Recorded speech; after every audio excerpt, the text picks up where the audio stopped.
And now, Enfield Independent reporter Charlie Peake looks back at some of the headlines from the past year. Among January's top stories was a teenager who needed 3 operations after she was bitten by a venomous spider in a cinema. Stephanie Georgiou said she was bitten by a false widow spider at Enfield Cineworld in Southbury Road on the 2nd of January, just one day after her 18th birthday. It wasn't until 3 days later, after she'd watched the film, that the teenager realised something was wrong with her hand.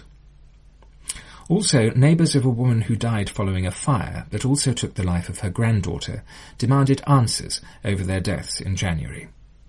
Colleen Springer of Solomon Avenue in Upper Edmonton died of carbon monoxide poisoning after the inferno ripped through her home 4 days earlier. Tamira Springer, her 4-year-old granddaughter, also died at the scene.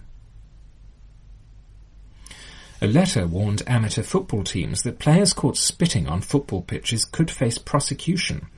The first anti-spitting law in the country was introduced in Enfield on the 8th of December 2013, meaning anyone caught spitting could face prosecution and a fine of up to £500.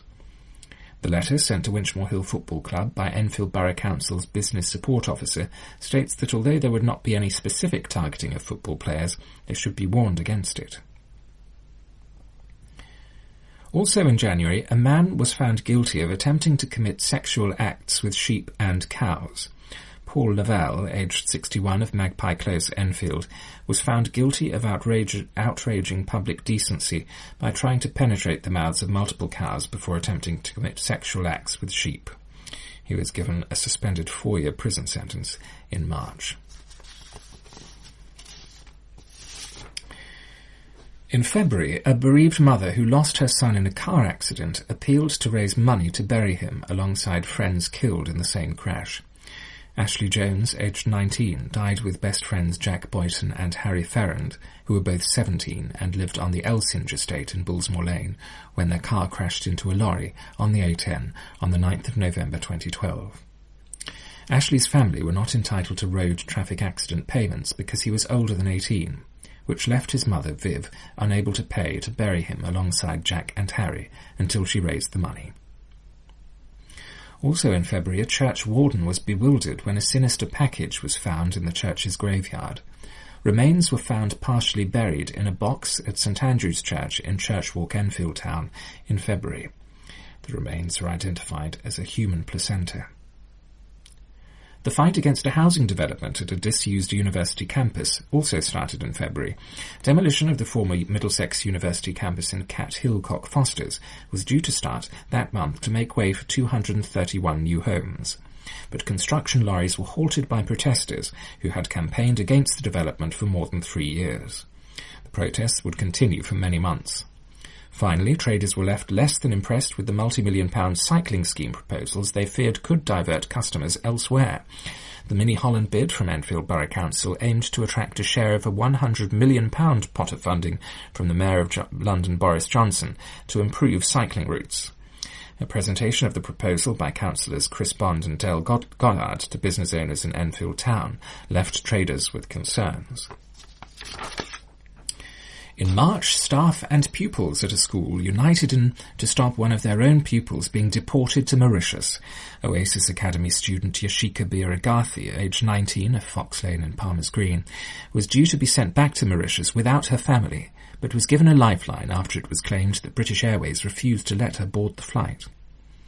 Following the decision that she would be deported, students launched the Fight for Yashika campaign on Twitter, and almost 200,000 people signed an online petition. Principal of the Oasis Academy, Lynn Dawes, said at the time, "We understand there are grounds for the family to appeal the decision, and we want the Home Office to do the right thing and see her released from the detention centre so that she can continue to study for her exams." Despite the campaign, Yashika was deported the following month. Also in March, parents were left in limbo after a nursery told them to find a new daycare centre for their children. Carter Hatch Children's Centre, which has premises in Bell Lane and Autumn Close in Enfield, wrote to aggrieved parents to inform them of its decision to withdraw places for privately paid-for children. Instead, the nursery will only offer places to 2- and 3-year-olds who are wholly supported by the government. There were mixed reactions over an announcement that Enfield will be given up to £30 million as part of a major cycling scheme in the borough. The council successfully bid for a slice of the Mini Holland initiative to encourage more people in the capital to get on their bikes. In April, parents were urged not to let their children skip school after new figures revealed Enfield has the highest number of school truancies in London. Statistics from the Department for Education showed that in 2012 to 13, 2,097 pupils were persistently absent from school, more than 200 higher than any other London borough. However, figures also showed that the number had fallen by 17%, from 2,528 in 2009-10. A nursery rejoiced in April after winning the right for children to play outdoors. Planning rules could have led to the nursery on the Green in Chaseside, Enfield, losing the right for its pupils to play in the fresh air, but councillors granted planning permission for an outdoor play area. April was also the month when it emerged that a parking ticket is issued every 6 minutes in Enfield, according to figures that show more than 90,000 fines were handed out in 2013. Statistics show that Enfield Borough Council wardens handed out 92,866 parking tickets, the seventh highest number of any authority in Britain. The figures obtained by Churchill Car Insurance also revealed that Enfield Borough Council took £4,071,367 in revenue from the tickets. Labour councillors had their phones at the ready in preparation for a selfie when comedian and actor and Labour supporter Eddie Izzard came to Enfield town. The renowned funny man and Labour Party member was given a whistle-stop tour of the borough by Enfield Borough Council leader Doug Taylor. Keen runner and Superman John Wallace completed his 289th marathon, raising money for the North London Hospice. In May, the Labour Party tightened their grip on power in the borough's local elections. As the votes were counted on the night of Thursday the 22nd of May, it emerged Labour had increased its lead to 19 seats, resulting in a total of 41 seats to the Conservatives' 22. On what was a long evening, Labour took crucial seats in western wards such as Bush Hill Park, Chase, Winchmore Hill and Southgate Green, all previously considered Conservative safe zones. Council leader Doug Taylor said, "I would like to thank all residents who have come out to support Labour at this election. The residents have recognised that the Labour Council has done a good job over the past 4 years." Despite local election losses, Home Secretary Theresa May declared her support for a campaign led by Enfield's MPs to amend a knife crime bill. The change in the Criminal Courts and Justice Bill would see a mandatory 4-month detention order imposed on under-18s caught carrying a knife for the second time. The amendment was passed in the House of Commons in June. Also in May, tributes were left for a motorcyclist who died in a car crash with a milk float. Dozens of bouquets of flowers and messages were tied to posts in memory of Hassan Turgay, aged 26, who died on the 20th of May. A message from Mr. Turgay's family read, "We are missing you so much. You will never be forgotten. You are in safe hands. Allah is looking after you now." Mr. Turgay would be described as 1 in a million at an inquest in November. Luminous yellow graffiti reading "Whites Not Welcome" was found outside the entrance to a primary school in June. Parents dropping off their children at the Prince of Wales Primary School in Salisbury Road, Enfield, were disturbed by the graffiti at the back entrance to the school in an alleyway off Mollison Avenue. A second graffiti was also painted, an arrow pointing in the school's direction, that read Islamabad. In a trial in June, a teenager was cleared of murdering a 17-year-old boy who was stabbed to death in Palmer's Green in December 2013. Joshua Fuchs from New Southgate was killed in Bowes Road in the early hours of December the 3rd. A 17-year-old who cannot be named for legal reasons was found not guilty of the murder at the Old Bailey. June was also the month of the World Cup, and Enfield had its answer to Paul the Clairvoyant Octopus, who predicted results in the 2010 World Cup in the shape of Pele the Piranha. The clairvoyant fish, which lived at Wildwood's Water Gardens in Enfield, guessed a number of results correctly throughout the World Cup. Centre manager David Monk explained how Pele predicted his results. He said, "The idea is that we hang the flags of the two countries on the crossbar and a green flag for a draw, and we attach food to each one and see which one he goes for." Fascinating. And we'll have more from Charlie Pete's review of the year in our next digital edition. On to some letters now, and this one is from Councillor Lee Chamberlain, the Conservative councillor for Bush Hill Park Ward on the Enfield Borough Council. And he writes, "In your website article about an arson attack at a children's playground, the Labour Cabinet member Councillor Chris Bond uses it as justification to leave the park gates unlocked at night. I wonder if with that fine logic he will also be advising residents to leave their front doors open, as burglaries still happen anyway. In my ward, Berry Park Lodge Park is under threat from his foolish unlocked gates policy. It is a fine park due to the ceaseless efforts of local park friends and contains much that could be damaged or stolen. These are gates that Councillor Bond should be keeping locked before the horse has bolted. So far, the Cabinet member has been embarrassed into delaying his harebrained idea until April. He or his colleagues now need to realise that it is a false saving, which will cost more in extra damage than the £27,000 it saves, and then cancel it entirely." And now a letter from another politician, Victoria Borwick, the Conservative Assembly member for London. And she writes, "We need to think practically about how to get more Enfield residents on the living wage. It is an ideal win-win situation for businesses, employees and the public purse. It puts more cash into people's pockets and improves working conditions. But forcing firms to sign up to this, especially start-ups and small businesses such as B&Bs, restaurants and coffee shops, will only hurt them and may even put them out of business. My sums show that making the London living wage compulsory would cost London's businesses £612 million every year. That's the equivalent of 32,000 jobs in the hospitality sector. We can increase the pay for many people in Enfield through common-sense tax-cutting measures. First, we need to give business rates relief to small businesses that sign up to the living wage. Next, we need to cut VAT in the hospitality sector. These tax cuts will pay for themselves through reduced dependency on in-work benefits and increased tax revenues. I will work with the Mayor of London and lobby the government to make sure that wages can be boosted for employees without the need for price hikes or sackings." And another letter by another politician. There must be an election coming up. This one by from Bambos Charalambos, who is Labour's parliamentary candidate for Enfield Southgate. And he writes, "I was saddened and angry to read about the arson attack in Groveland's Park. As pointed out in the article, the vandals got into the park on a Saturday night when the park gates were locked. Is it any wonder that after savage cuts to policing by this Tory-led government, criminals feel emboldened to carry out such wanton attacks on a children's play area? Surely the only deterrent to criminal behaviour is the fear of getting caught. What sort of message are we sending to criminals when we have in Winchmore Hill Police Station closed and up for sale, and Southgate Police Station, just a short distance from Groveland's Park, closed to the public? Add into the mix the fact that in Enfield we have lost more than 100 police officers since 2010, and you have a recipe for disaster."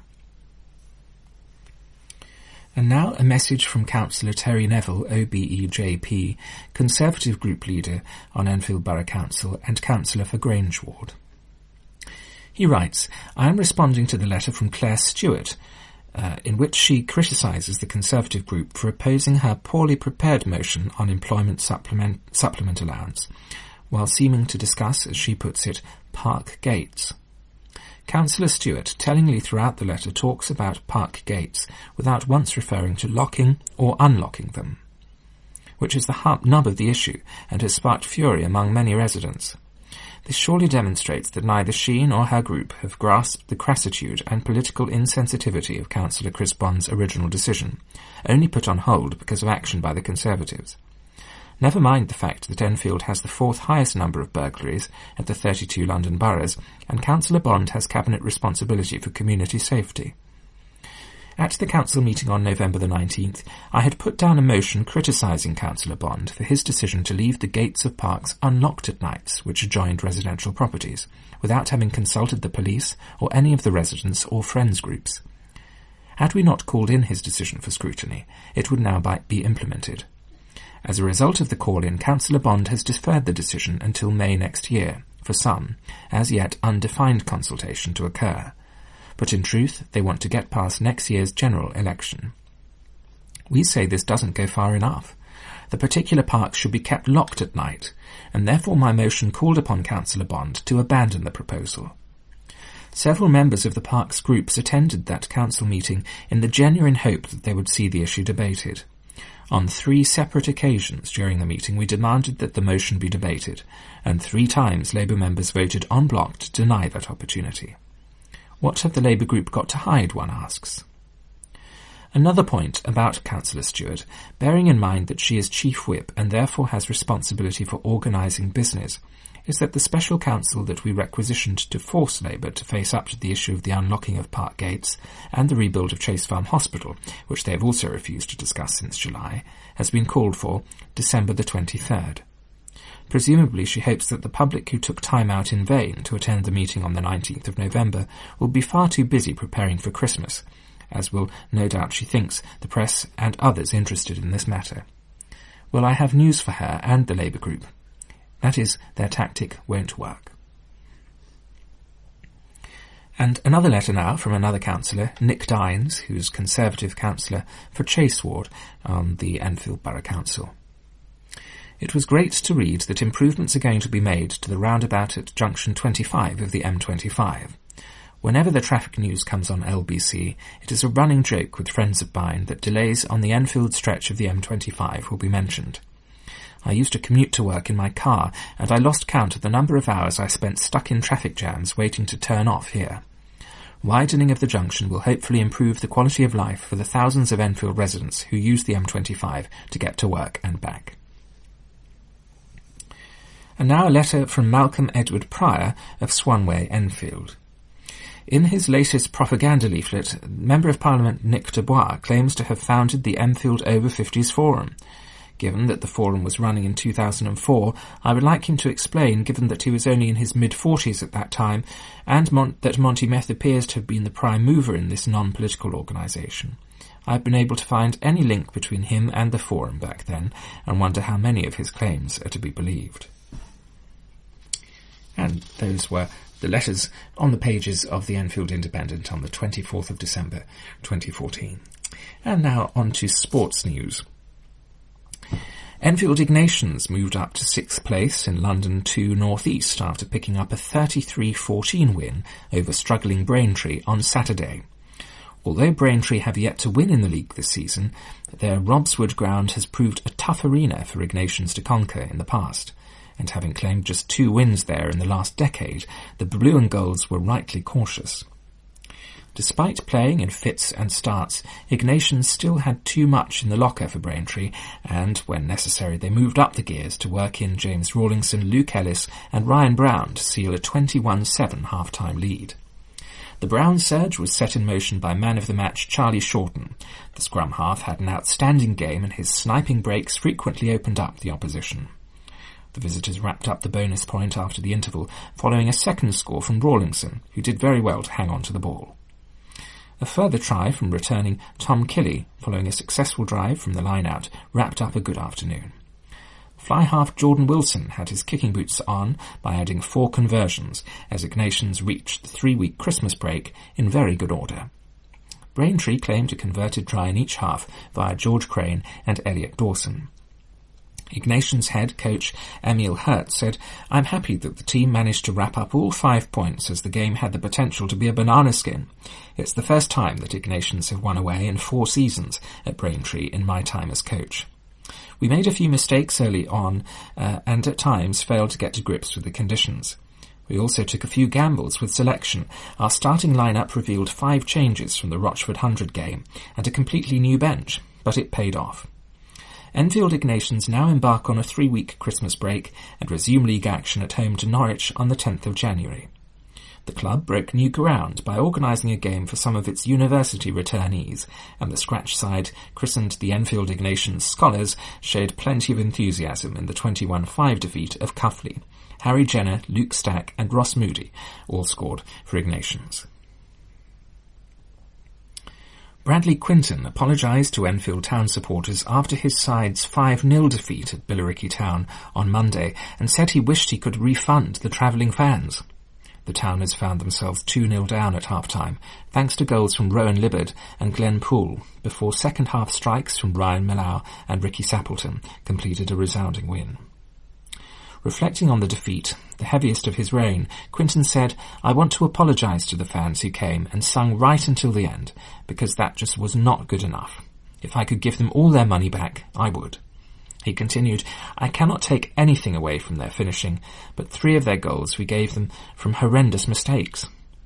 Then, too, the desire to fight for one another was not good enough, and not what I want to see, and that disappointed me. They've got where they are because they worked hard, and you've got to be prepared to fight because teams are going to want to knock us off our perch, and you know if you don't show that fight, they will. The defeat is Enfield's 3rd in 6 days after losing 2-1 at Bognor Regis Town on Saturday and 2-0 at home to East Thurrock United last Tuesday, making the run the worst under Quinton's stewardship so far. He said, "I've never played in a team that has lost by that much, and I don't want to ever coach one that does again. I will not be able to fully enjoy Christmas. We're all in on Wednesday, Christmas Eve, and it will be a hard session, but they've got themselves into the situation and they worked very hard. We'll go over everything that happened on Monday and our work on defending." They complained about the pitch, and it was awful, but Billericay play on it every other week and manage, and they did exactly what they needed to get the result. I asked my team to roll up their sleeves and do a lot of things that they're not used to doing.